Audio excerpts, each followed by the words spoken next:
Assalamualaikum warahmatullahi wabarakatuh.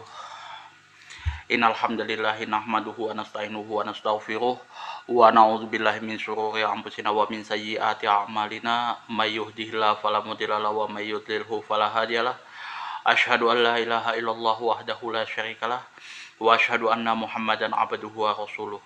Allahumma shalli ala sayidina Muhammad wa ala ali sayidina Muhammad kama shallaita ala sayidina Ibrahim wa ala ali sayidina Ibrahim wa barik ala sayidina Muhammad wa ala ali sayidina Muhammad kama barakta ala sayidina Ibrahim wa ala ali sayidina Ibrahim fil alamin innaka Hamidum Majid. Rabbi shrah li sadri wa yassir li amri wahlul 'uqdatam min lisani yafqahu qawli, amma ba'du. Hadirin hadirat jamaah kaum muslimin wal muslimat yang dirahmati oleh Allah Subhanahu wa taala. Kali ini kita akan membahas hadis nomor 498, yang mana hadis ini membahas tentang sholat 2 rakaat setelah sholat Id, ya, setelah sholat hari raya di rumah. Nah, kemarin kita sudah bahas di hadis 496, ya, yang mana tidak ada sholat 2 rakaat baik itu sebelum atau sesudah sholat Id, ya, sholat hari raya, 2 hari raya, baik itu sholat Idul Fitri ataupun sholat Idul Adha. Nah, di hadis 498 ini Rasulullah Shallallahu Alaihi Wasallam melaksanakan sholat 2 rakaat di rumah.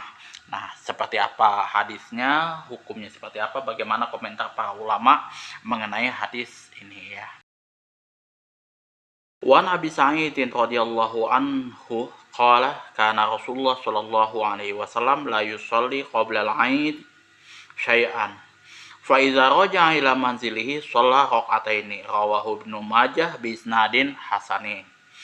Wan Abi Sa'id radhiyallahu anhu, dari Abu Sa'id Al-Khudri, semoga Allah meridhoi atas beliau, qala telah berkata, karena Rasulullah Shallallahu Alaihi Wasallam, yang mana Rasulullah Shallallahu Alaihi Wasallam la yusolli qabla al-'aid syai'an, tidak pernah melaksanakan sholat sunnah sebelum sholat Id, apapun itu.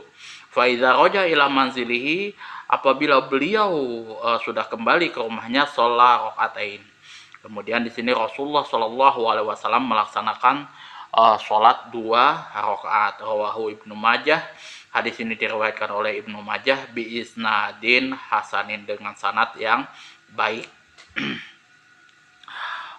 Jadi dari Abu Sa'id Al-Khudri di sini meriwayatkan bahwa Rasulullah Shallallahu Alaihi Wasallam itu tidak pernah melaksanakan sholat qobliyah, sholat sebelum hari raya Idul Fitri dan hari raya Idul Adha, apapun itu ya. Tapi di sini apabila Rasulullah Shallallahu Alaihi Wasallam kembali ke rumahnya, maka Rasulullah Shallallahu Alaihi Wasallam melaksanakan sholat 2 rakaat, ya. Ini berbeda dengan hadis sebelumnya, yang mana di hadis 496 dikatakan bahwa Rasulullah Shallallahu Alaihi Wasallam itu tidak pernah melaksanakan pada saat sholat raya Idul Fitri dan Idul Adha itu sholat sunnah, baik itu sebelumnya atau sesudahnya, itu, ya. Jadi tidak ada sholat qobliyah ba'diyah yang dilakukan oleh Rasulullah Shallallahu Alaihi Wasallam. Tapi di sini di hadis 498 Rasulullah melaksanakan sholat ba'diyah di rumahnya sebanyak 2 rakaat. Nah, seperti apa pembahasan komentar para ulama mengenai hadis 498 ini? Apabila ada 2 hadis yang berbeda, yang makna lahiriahnya bertentangan, maka pengertian keduanya harus digabungkan. Dalam hadis terdahulu, ya, di hadis 496 disebutkan bahwa tidak ada sholat sunnah qobliyah ba'diyah pada hari raya, baik itu hari raya Idul Fitri dan Idul Adha, baik itu sebelumnya atau sesudahnya. Sedangkan hadis ini menunjukkan, yang kita baca di hadis 498 ini menunjukkan bahwa telah disyariatkan sholat sunnah 2 rakaat sesudahnya. Kalau kedua hadis ini digabung, berarti nafi atau negatifnya yang dilaksanakan oleh Rasulullah SAW ini tertuju pada tempat sholat, ya. Jadi nafinya itu artinya negatifnya itu atau ketiadaannya itu di tempat sholatnya. Artinya Rasulullah SAW tidak melaksanakan qobliyah ba'diyah di masjid seperti itu.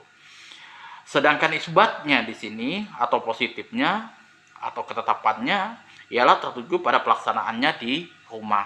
Kalau misalkan dilaksanakan di rumah, di sini ya Rasulullah melaksanakan sholat sunnah ba'diyah atau sesudah sholat Aid itu di rumah. Berdasarkan kesimpulan ini dapat diharapkan tidak ada lagi pertentangan antara keduanya. Jadi tetap kalau kita menggabungkan kedua hadis yang bertentangan ini, bahwasanya Rasulullah SAW tetap di masjid itu tidak pernah melaksanakan sholat qobliyah ba'diyah hari Idul Fitri dan hari Idul Adha di masjid. Tapi kalau misalkan teman-teman melaksanakannya di rumah, itu tidak ada masalah karena Rasulullah SAW apabila kembali ke rumah, Rasulullah melaksanakan sholat 2 rakaat itu ya sesudah baik itu hari raya Idul Fitri ataupun Idul Adha. Tapi kalau sebelum hari raya Idul Fitri dan Idul Adha, dimanapun Rasulullah tidak pernah melaksanakan sholat qobliyah dan ba'diyah. Jadi sholat qobliyah sholat qobliyahnya baik itu di rumah ataupun di masjid Rasulullah tidak melaksanakan seperti itu. Tapi kalau ba'diyah itu ada tempatnya. Kalau di masjid Rasulullah tidak kerjakan, tapi kalau di rumah Rasulullah selalu Rasulullah mengerjakannya seperti itu. Itu menurut pandangan Abu Sa'id Al-Khudri. La yusalli qabla di syai'an, tidak pernah melakukan sholat sunnah apapun sebelum sholat hari raya. Jadi sebelum sholat sebelum sholat hari raya Idul Fitri dan Idul Adha, Rasulullah SAW tidak pernah melakukan sholat qobliyah di situ, baik itu di rumah ataupun di masjid.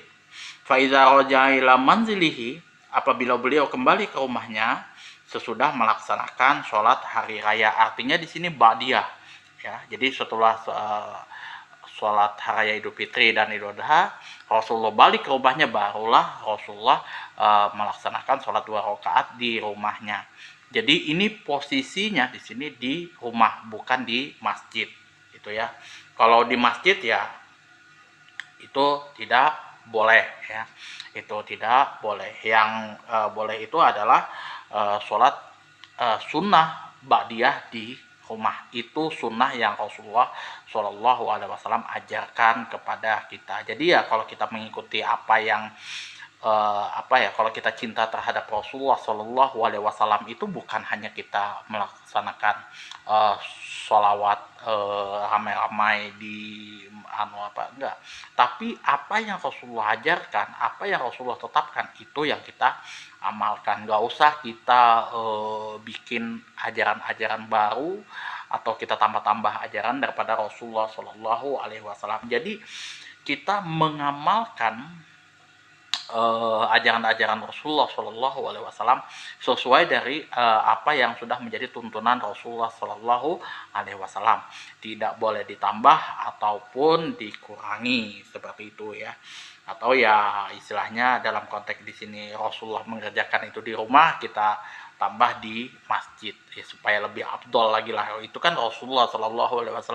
Kalau Rasulullah itu di rumah kalau kita di masjid supaya lebih afdol, enggak seperti itu ya, enggak seperti itu. Kalau di rumah ya di rumah, di masjid enggak boleh.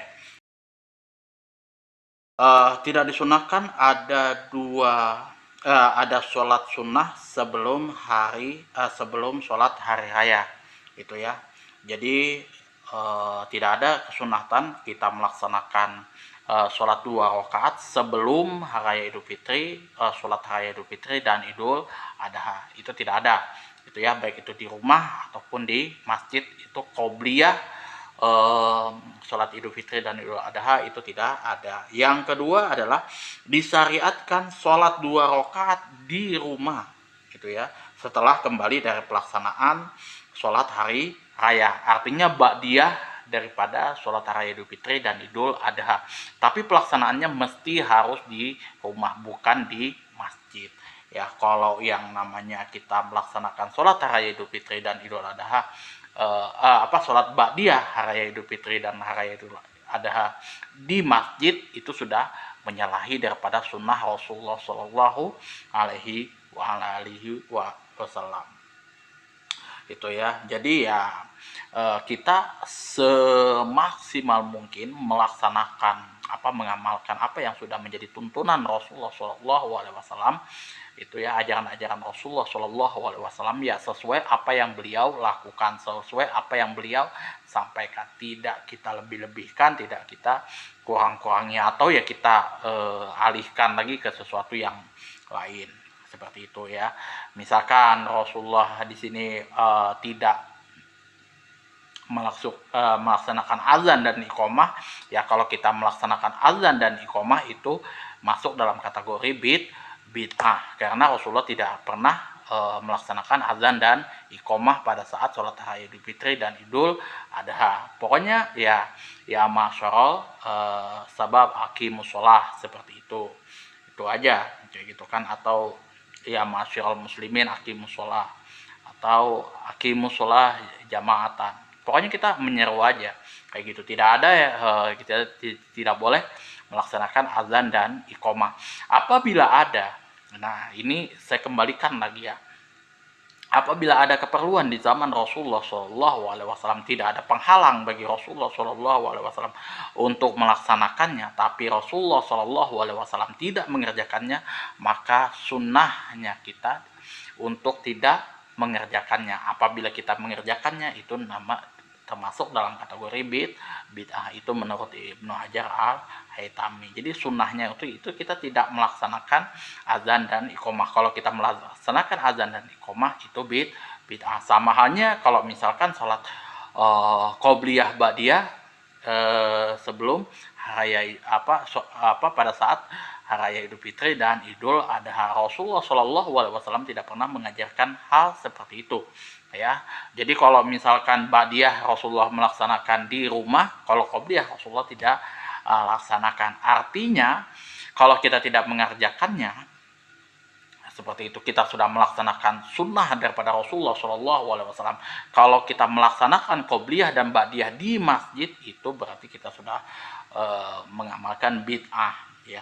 Segala sesuatu yang tidak bertentangan dengan Al-Quran, sunnah, kemudian ijma dan asar para sahabat, itu masuk dalam kategori bid'ah dolalah. Yang namanya bertentangan di sini adalah segala sesuatu yang ada keperluan di zaman Rasulullah Shallallahu Alaihi Wasallam, tidak ada halangan bagi Rasulullah untuk melaksanakannya, tetapi Rasulullah Shallallahu Alaihi Wasallam tidak melaksanakannya, tidak mengerjakannya, itu masuk dalam kategori bertentangan ya kalau kita mengamalkannya. Tapi kalau kita meninggalkannya, itu kita artinya sudah bersesuaian dengan Al-Quran dan Sunnah ya. Itu saja yang bisa saya sampaikan ya, walaupun ini singkat ya, mudah-mudahan bisa bermanfaat untuk teman-teman semuanya. Saya mohon maaf apabila tidak sesuai ekspektasi teman-teman semuanya, ada kata-kata saya yang menyinggung hati teman-teman semuanya. Sekali lagi saya mohon maaf yang sebesar-besarnya. Apabila ada saran, masukan, kritikan dan juga pertanyaan, silahkan teman-teman sebagaimana biasa diatur di kolom komentar. Akhirul kalam, wabillahi taufiq wal hidayah. Assalamualaikum warahmatullahi wabarakatuh.